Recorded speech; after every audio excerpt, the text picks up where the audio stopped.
Welcome to Grandpa Farms, an innovative organic poultry farm located in Warri, Delta State, Nigeria. To all our returning viewers, we appreciate you. And to those who are joining us today for the first time, you are welcome. We are very sure that you are enjoying today's lecture, Why Poultry Farmers Fail. Why poultry farmers fail. A lot of farmers, you see them failing in the first 6 months, some maybe in the first 1 year, and even more. Now, why do they fail? Why are they not succeeding? Why are people scared of investing into poultry farming, in spite of the fact that it has a very good return? The return on capital invested is very high on poultry farming. People need the chicken, the meat, they need the eggs. But now they are waiting for those who will produce both the meat and the egg for them. So, why do poultry farmers fail? Number one reason why the farmers fail is late preparation. Poultry actually requires systematic planning. It's not what you just jump into suddenly. You jump into it suddenly, you will jump out suddenly too. But if you must succeed in it, you must plan and follow your plan methodically, systematically, for you to succeed at it. You must prepare where you are bringing the birds into. That's the brooding room. You get it prepared, get it disinfected before bringing the birds in. In fact, I recommend that you fumigate it. Fumigate the brooding room. You can use formalin or you can use prodeline. Use it to fumigate the place and be sure that there are no bacteria, virus, or whatever in the brooding room. That should be done ahead of time. I recommend that it should be done, in fact, nothing less than 4 days before bringing the birds. So you don't fumigate today and bring your birds the next day. You will kill those birds. When you fumigate, allow like minimum 4 days proper aeration before bringing in the birds. Now, I've seen some instances that the poultry farmer will collect their birds, the day-old chicks, which we call the DOC. They'll collect it, say, today in the morning. It's after the collection, they'll be running around to go and get the food. That's the feed. They'll be running around to go and get the medication. Some will even be going around to get the wood shavings. No. You don't do that. When you do it like that, it's a complete recipe for failure. So, make sure your wood shavings are intact, your heat source is intact, whether it is stove, whether it is lantern, whether it is electricity, whether it is gas, whatever you are using for your heat source, make sure that they are ready before bringing in the bed. The feed ready, the medication ready before bringing in the bed. And ensure that everything are properly in shape before bringing in the bed. So failure to do that one is just number one reason for failing. Then the next reason why most poultry farmers fail, the number two reason why poultry farmers fail is poor budgeting. Sometimes some compete, but I don't know whether it's not, poultry business is not Olympic Games. That your friend is stocking 500 birds. It's not compulsory you must stock 500 yourself. It's not enough that you must stock 500. No. You stock 500. What is the profit margin coming in? You stock 200. What is the profit margin coming in? There are cases you can stock 200 birds, but you make more margin than somebody stocking 500.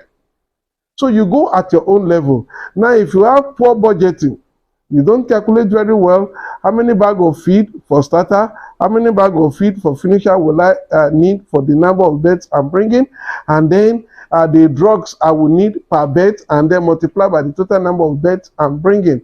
All that must be put into proper consideration before determining the number of beds you are bringing in. Poor budgeting make a lot of poultry farmers to fail. I've seen cases where at 3 weeks, 4 weeks, you see the farmer crying, calling the off-taker, please just come and take them. Just take them, just take them, take them. There's no money again to buy feed. Now, they fail because they had poor budgeting. Then now, another reason why most poultry farmers fail, number 3 reason, is inadequate training. They can spend money, they can invest money to buy the day-old birds, they can invest money to buy the feed in some cases, some good cases. They buy the feed, enough medication, enough day-old chicks, but they have inadequate training. They don't know what to do at a given time. And because of that, you can be sure that that investment will go down the drain. It will go down the drain. Poultry business is science, and you just must follow what it needs. You must understand the chicken language. You must understand what the chicken are telling you at each point in time. And from their poo, you can understand what is happening now in the internal system of these birds. Is the bird okay, and all the rest of them. So the budgeting, the training, all that play a germane role in poultry business. Number 4 reason why many of the poultry farmers fail is poor mentorship. Most poultry farmers do not even have mentor. There is nothing wrong in you meeting a successful poultry farmer and tell him or her, I appreciate the good work you are doing here. I don't mind also to be your mentee. Let me learn from you. Or you ask him or her some questions. How are you doing this? How are you doing that? When you bring in your birds, what are the first things you do? How do you handle your birds, the heat and all the rest of them? Get a good mentor to mentor you. Let me say this. I've been in a farm, and I will use the language that they almost roasted all their day-old chicks. The heat given to those birds was too high. And now the birds were already giving the owner signs, but the owner is not picking the sign the birds were giving. Let me just say this. When you produce heat source, if the heat is adequate, the birds will tell you. If it is inadequate, both low or high, they will still tell you. If it is low, guess what? The birds will come very close to the heat source. It's like, let me get closer to get better heat. Now, if the heat source is too high, you notice that all the birds will run away. In fact, they will all file up towards the perimeter of the brooding room, and they will see them panting. It's like looking for a way of escape. It's like, look, we are roasting here. We want to go out. That is a sign that the place is too hot. But if the heat source is normal, what you notice is that you see all of them, they will eat, they take their water, see them playing, running around and what have you. That is to tell you that the temperature is normal and it is all right. But when it is not all right, those signs will be given to you. Then number 5 reason why poultry farmers fail is poor biosecurity. What do I mean by biosecurity? Simply put, is your management. How you manage your farm, how you manage the breeding section, how you manage the grow out section, and even how you manage when you call them, that is, when you're harvesting the birds for slaughtering. Now, all those one have various processes to be followed. So, if you fail in your biosecurity, it's a recipe to failure in the farm business. Poultry farm is not a cinema center. It's not a place where every Tom, Dick, and Harry will be passing by. I just want to see your bird. I want to hold this one. I want to hold that one. It's not so. We keep the place and fence the place off and make sure that not every Tom, Dick, and Harry goes to your farm, and the disease can be spread easily through that. We even encourage you, don't borrow any farm implement or poultry, whether a drinker or feeder from any other farm. Don't try it, because whatever is the problem in that farm can be transferred to your own farm. So whatever you need, make sure you get them and make sure they are all properly disinfected before usage.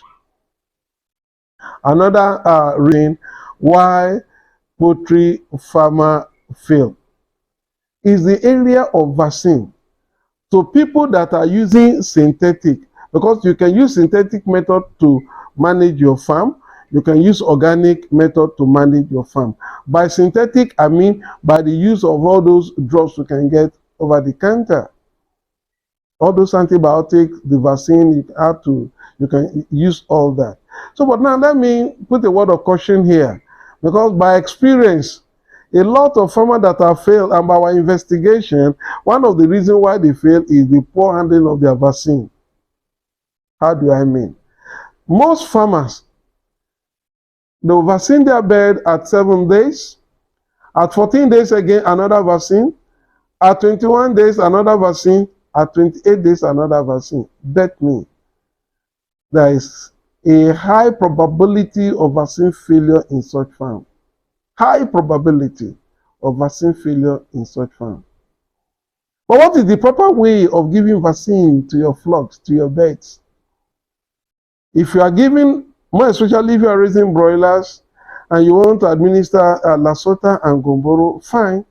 You can combine the two, Lasota and Gomboro. What I'm saying is out of abundance of experience. You can combine the Lasota and Gomboro together. That is like 2 in 1, the same day. Give both on day 7. Then give the birds 14 days to rest. On day 21, you can repeat the same Lasota and Gomboro, day 21. You will really have vaccine failure in such farm. If I ask a good number of farmers today, they complain that it is after administering vaccine to their flocks, that is when they have issues in the farm. The reason is that the birds have not rested. You gave one just 7 days ago. The bird have not rested. You're administering another one. And each time you give vaccine, you know, vaccine is like weak disease, weak virus that you're introducing to the birds. So that they can have it, they can develop antibody against those diseases, maybe against Gomboro or against Newcastle. But now you give that today, temperature will be very high. It will take a longer time for them to come back again to normal. Now, if you are not patient enough, you administer another one within 7 days, I mean, you are calling for a real problem in that farm. What I'm telling you now is what we have tried. And we have tried it over thousands of birds. The result has always been the same. Fine. Our birds will not die even after we vaccinate them. They will not die. So in conclusion, late preparation, number 1. Poor budgeting, number 2. Biosecurity, poor biosecurity, number 3. And I also want to mention, before I bring this lecture to a close, the marketing. You are producing something. Think of those who will buy what you are producing from you. Don't just produce. I have 500 birds in my farm. I have 1,000 birds in my farm. Good. Who are the off-taker for your 1,000 birds? Who are the off-taker for your 500 birds? Look for the market before those birds will be matured. If you are taking them out by 6 weeks, which is the week I recommend, 6 weeks, or all things being equal, you can get up to 3 kg. In our subsequent video, I will teach you and I'll show you how you can get a minimum of 3 kg from your broiler in 6 weeks. I will show you all the techniques and the secret to it. Not only that, not only will they attain the weight of 3 kg, but the mortality level will be too low. Too low. Your birds will rarely die. They will rarely die. And I mean, we have recorded 98% in our farm. In some cases, we even recorded 100%. That is, only the extra that were given, that were placed in each carton. Now, if you pick 1,000 birds, you also have 20 extra. Now, maybe in the 6 weeks, we may have a mortality of less than 20, meaning that our 1,000 is still intact. Now, if you get that one done, there is no reason why you will not make profit in your poultry business.